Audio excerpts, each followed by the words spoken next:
The therapist who raised her fee once, after 10 years of never touching it, and watched exactly 0 clients walk away. The consultant who fixed a factory bottleneck in 2 hours, and got paid for what the fix was worth, not for the 2 hours it took.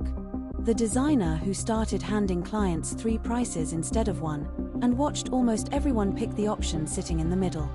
The pricing strategist who advised some of the biggest companies on earth, and kept finding that raising the price by a single % did more for profit than any sales campaign ever could. The psychologist who discovered that the exact same bottle of wine feels like a bargain or a rip-off, depending on nothing but the number sitting next to it on the shelf. None of them found a formula that guarantees someone pays you what you're worth. They found something more useful than that.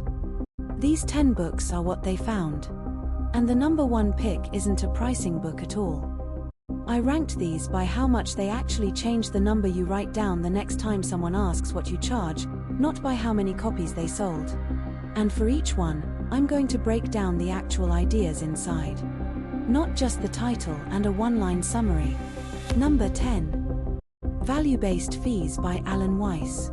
Weiss's core argument, built from decades consulting to Fortune 500 companies after walking away from a corporate job himself, is that hourly billing punishes competence. The faster and more skilled you get at your work, the less money that same work is allowed to earn you. His key concept is the value-based fee.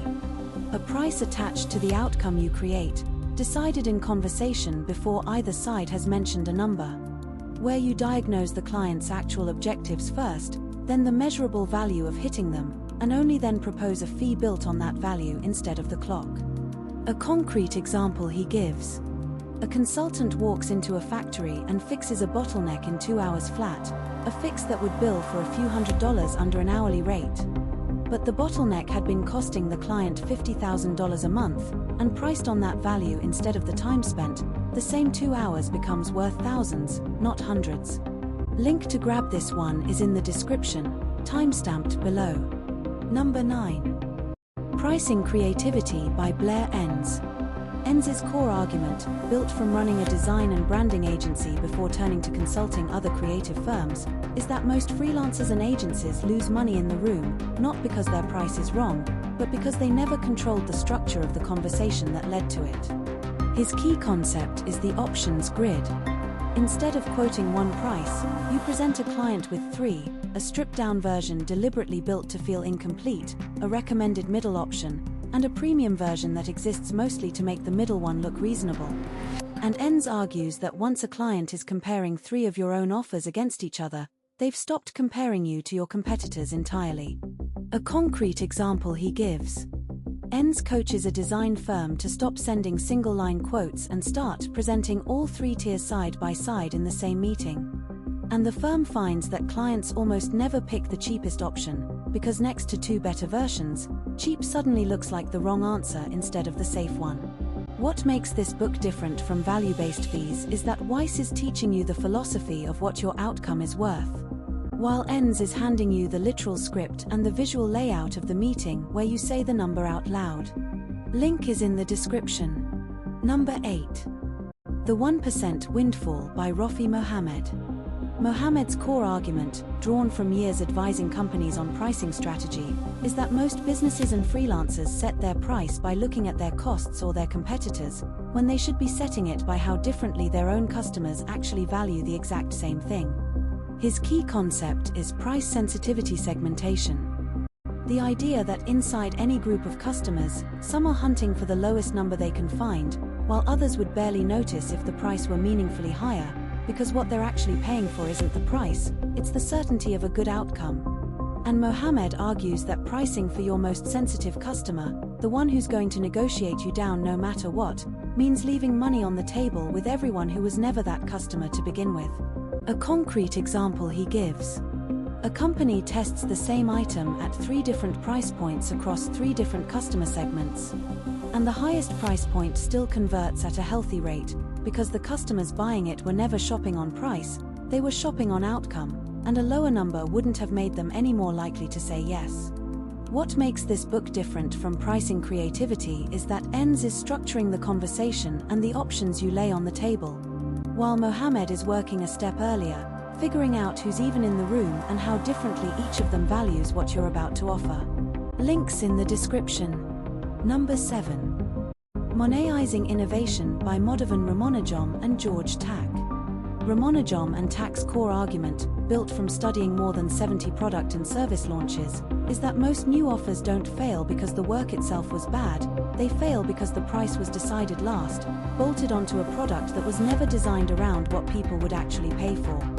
Their key concept is price-first innovation, asking customers what they'd pay, and for which specific features, before a single hour of work goes into building the offer. Rather than building first and hoping the market backs into a price that makes the effort worthwhile. A concrete example they give. A company builds an expensive premium feature almost nobody asked to pay extra for, while quietly ignoring a basic feature customers had been begging to pay more for all along. And the authors show that a single early conversation about willingness to pay would have caught the mismatch before $1 was spent building the wrong thing. What makes this book different from the 1% Windfall is that Mohammed is segmenting customers around a price for something that already exists, while Ramonajom and Tack are arguing the offer itself should be shaped by that same willingness to pay conversation before it exists at all. Link is in the description. Number 6. Confessions of a Pricing Man by Herman Simon. Simon's core argument, built from 40 years advising pricing decisions for companies like Porsche and Coca-Cola, is that price is the single most powerful profit lever any business has, more powerful than cutting costs and more powerful than chasing new customers, and almost nobody treats it that way. His key concept is the profit math behind a small price change. A 1% increase in price typically improves profit far more than a 1% increase in sales volume. Which means most people are working incredibly hard to sell more of something, when adjusting the number on the price tag would have moved the needle further with a fraction of the effort. A concrete example he gives. A business raises its price by a few percentage points and loses almost no customers at all. Because the customers who stayed were never choosing that business on price in the first place, they were staying for something the discount was never actually protecting.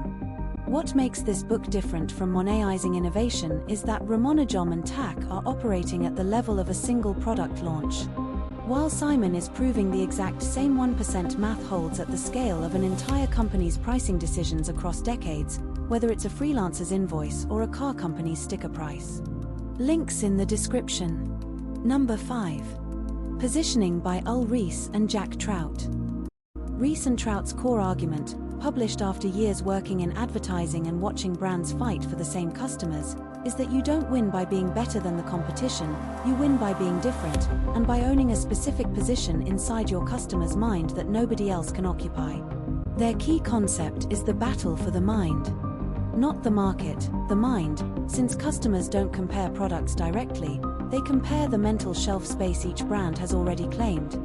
And Reese and Trout argue that once a brand owns a specific word or idea in that mental shelf space, competitors can spend unlimited money and still never take it from them. A concrete example they give.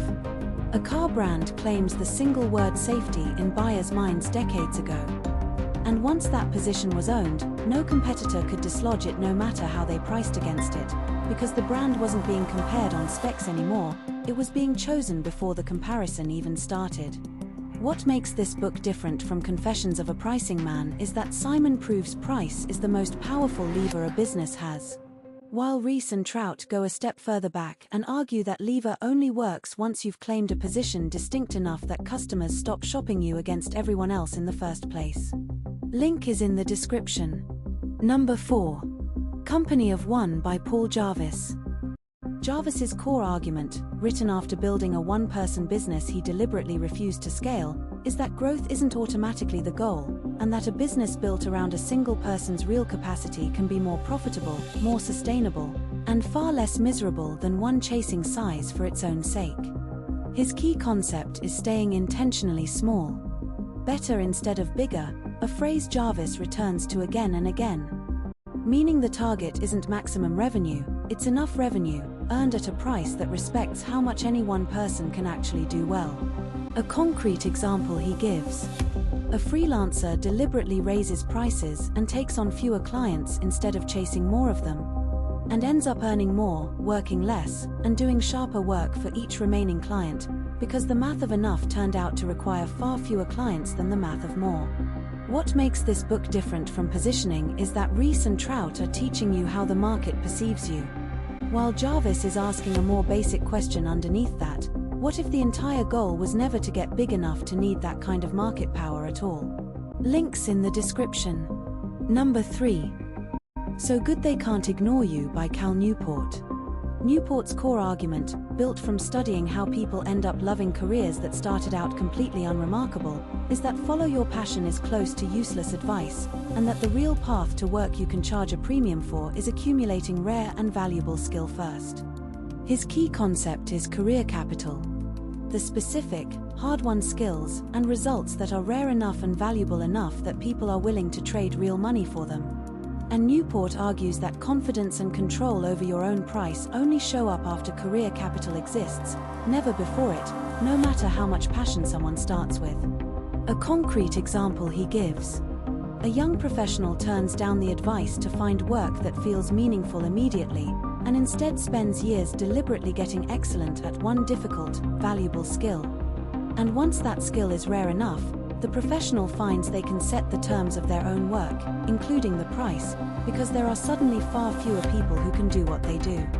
What makes this book different from Company of One is that Jarvis is redefining what success even looks like once you have leverage, while Newport is arguing that none of it works until you've built enough rare, valuable skill to have any leverage worth pricing in the first place.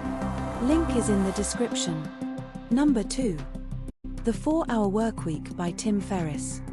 Ferriss's core argument, drawn from his own attempt to escape a business that was making him money but eating every hour of his life, is that the real goal was never a bigger number on an invoice, it was redesigning what work even means, so that price and time stop being tied together at all.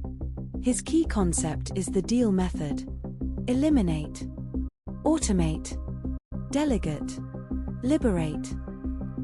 And each step in that order removes you further from trading hours for dollars, and closer to being paid for outcomes and systems that run without your personal presence attached to every one of them. A concrete example he gives: Ferriss automates a product business down to a few hours of oversight a week, using outsourced staff and automated systems to handle everything that used to require him personally, and proves that once he's no longer the bottleneck, the price the business earns is no longer capped by how many hours he personally has in a day. What makes this book different from So Good They Can't Ignore You is that Newport is about earning the skill that justifies charging more, while Ferriss is asking what happens once you stop trading your own hours for that price at all, no matter how valuable the skill behind it is. Links in the description. And number 1. Predictably Irrational by Dan Orely. Unlike every other book on this list, this one isn't a pricing book at all. It's a work of experimental psychology, built from Orely running study after study on how people actually make decisions, rather than how classical economics assumes they do. Orely's central claim is that people don't judge a price on its own, they judge it relative to whatever number happened to be near it first, and that this single quirk of the brain, not logic, is quietly deciding what feels expensive and what feels like a steal. His key concept is anchoring. The finding that an early, even completely arbitrary number can silently set the range someone is willing to consider for everything that follows. And Orely argues this is exactly why a middle option in a 3-tier price list gets chosen so often, and exactly why a business raising its price by a small amount barely loses a customer. The anchor moved, and the customer's sense of fair quietly moved with it. A concrete example he returns to: in one study, people are asked to write down the last 2 digits of their own social security number before bidding on ordinary items like wine and chocolate. And the people with higher 2-digit numbers consistently bid more, sometimes dramatically more, for the exact same items, proving the price in their head had nothing to do with the item and everything to do with a number that had no business influencing them at all. What makes this book the definitive number 1 on this list is that every other title here is teaching you a method, a script, or a structure to set a better price. Orely is explaining the actual wiring underneath all of it. The anchor every single one of those methods is quietly setting, whether the person using them realizes it or not. Link is in the description. The number 1 pick proves something simple. A framework can tell you what number to write down. Only an understanding of why that number feels fair or unfair inside someone else's head tells you whether it was ever going to work at all. Which of these have you read, and which one changed how you think about pricing your work? Drop it in the comments.